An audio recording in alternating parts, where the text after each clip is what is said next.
Ça va? Ouais. Y a ça qui arrive. Bah écoute, Ouais, ça ça va. va. Ça commence à être long. Ouais.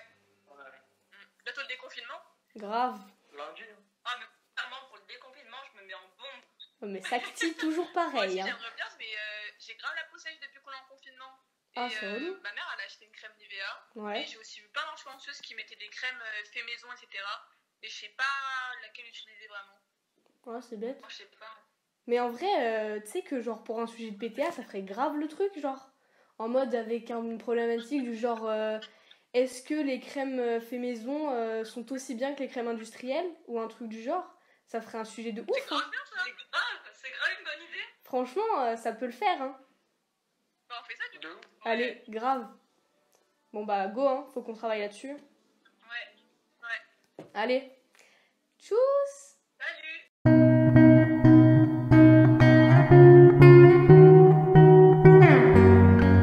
En première manipulation, on a décidé de réaliser un challenge test.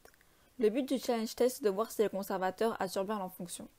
Donc pour ça, en milieu stérile, on a posé 10 g de crème industrielle et 10 g de crème fait maison qu'on a placés dans 2 pots distincts. Puis, on a introduit 400 microlitres de suspension du Staphylococcus epidermidis à 5 × 10 puissance 7 UFC par millilitre, car ce sont des bactéries qu'on peut retrouver sur la surface de la peau. On a ensuite conservé le pot de crème industrielle et le pot de crème fait maison contenant les bactéries pendant 48 heures à l'abri de la chaleur, puis, à partir de ces pots, on a réalisé une dilution en cascade. On a ensuite ensemencé dans la masse les 3 dernières dilutions ainsi que le témoin, avec une gélose en surfusion TS. Enfin, on a incubé ces boîtes à 32 degrés car à la surface de la peau il fait environ 32 degrés et on a réalisé ce suivi au J0, J7 et J31. Nous avons testé la résistance de nos crèmes à différents facteurs environnementaux avec un test UV, un test température et un test humidité.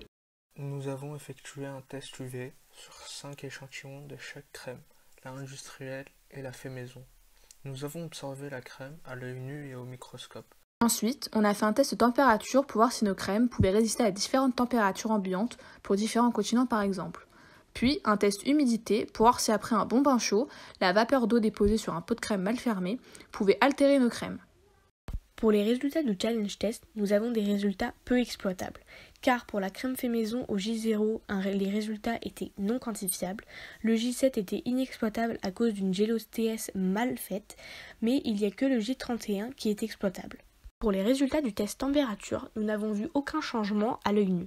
Par contre, au microscope, nous voyons bien qu'il y a plus de bulles dans la crème fait maison que dans la crème industrielle. Pour la crème fait maison, c'est certainement l'aloe vera qui s'est mal mélangé à l'huile car nous avons mélangé manuellement à l'aide d'une spatule en bois. Pour les résultats du test température, on a vu que les boîtes mises au réfrigérateur et au congélateur n'avaient pas bougé.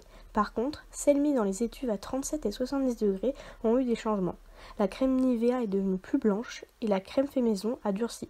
Quant au test humidité, nous n'avons vu aucun changement. Au final, après toutes ces expériences, nous pouvons maintenant dire que la crème fait maison est une bonne alternative aux crèmes industrielles car elle a su très bien se débattre face à la crème Nivea. Pour conclure, on peut dire qu'une crème fait maison fait totalement le job à côté d'une crème que l'on trouve en grande surface. C'est économique et en plus, on sait ce qu'il y a dedans.